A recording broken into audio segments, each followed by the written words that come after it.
And they found up every reason they could think of to make other civilizations or races look inferior. They manufactured that.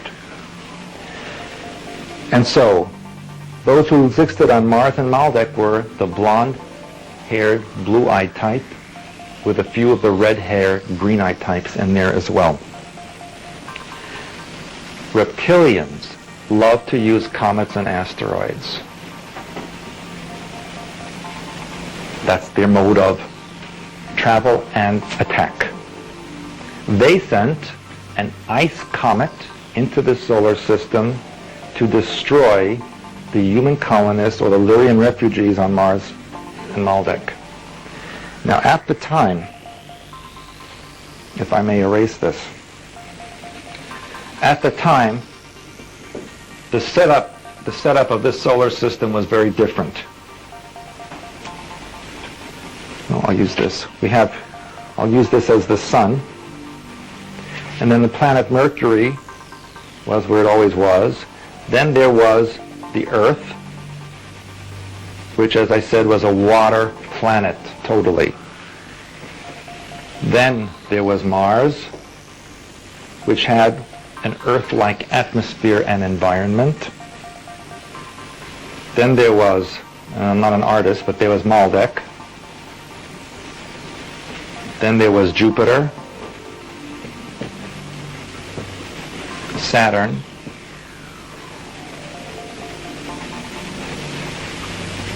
Neptune, and Uranus. The comet was sent on a collision course to Mars. This comet was really a ball of ice, but under mechanical direction. However, because you didn't calculate it properly, as it got closer to this area, the gravitational pull of Jupiter, Maldek, and Mars threw this ice comet off course, and it got too close to Maldek, causing that planet to explode, creating an asteroid belt that still now exists between Mars and Jupiter. Those from Maldek who were able to leave before it exploded went to Mars as refugees. As the ice comet then approached close to Mars, it pulled the atmosphere off of Mars as it passed, literally ripped by gravitational pull the atmosphere of Mars, leaving a very thin atmosphere that exists to this day. And only now are they beginning to tell you that Mars was once covered in oceans and had an atmosphere. They're telling you all of this now.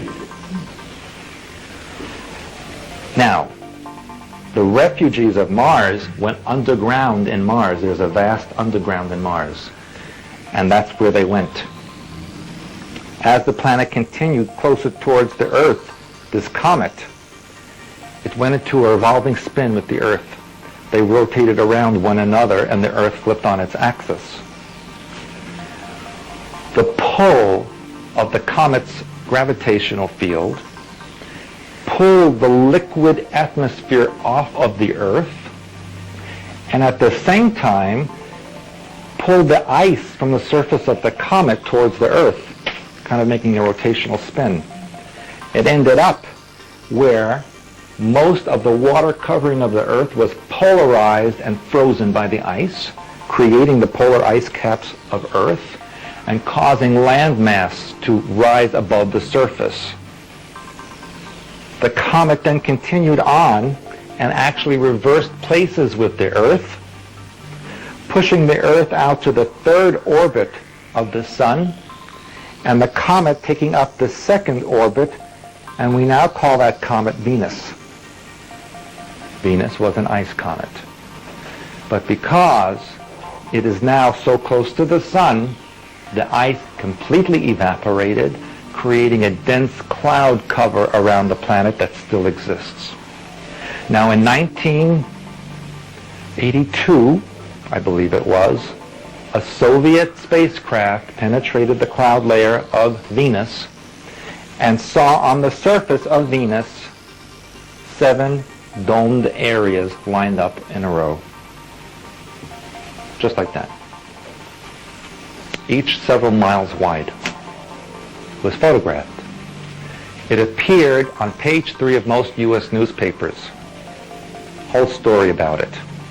But at the very bottom, the last paragraph of the article, it said, NASA scientists believe that this is a natural formation. After they went through a whole page of saying how strange it was, and there were 7 domed objects, and they were lined up in a row, and what an anomaly this was, last paragraph was, scientists say it's a natural formation. Never heard a story again. I'm going to tell you, though, that these domes are biospheres for reptilian beings who live on the surface of Venus. Now I want you to remember something that happened in the 1950s. I'm going to jump around in time. In the 1950s, there were these people who appeared on television and in the newspapers who claimed they were Venusians. Do you remember that? Those of you who are old enough, you don't have to say who you are. They claimed to be Venusians who came to Earth to uplift mankind. One of them actually wound up at the Pentagon. You remember his name?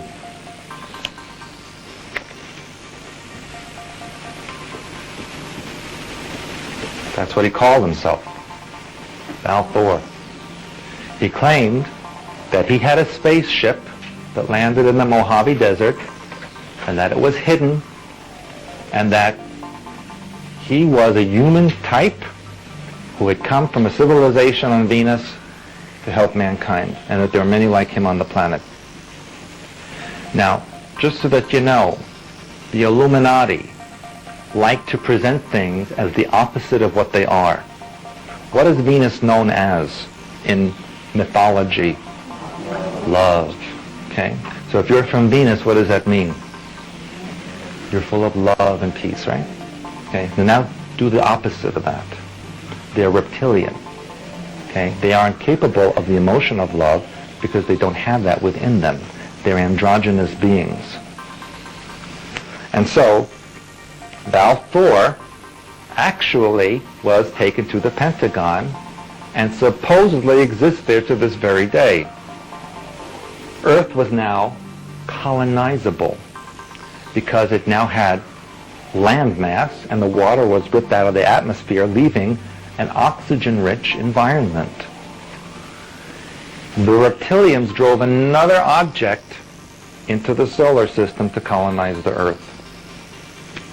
We now call that object the moon. The moon is the only known object in space that's supposed to be natural that doesn't spin. It faces in one direction all the time, like a ship in orbit, and that's exactly what it is.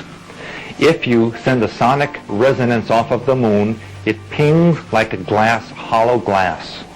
It's not solid. If it were solid, the sonic resonance would make a thump or a bang sound. It doesn't.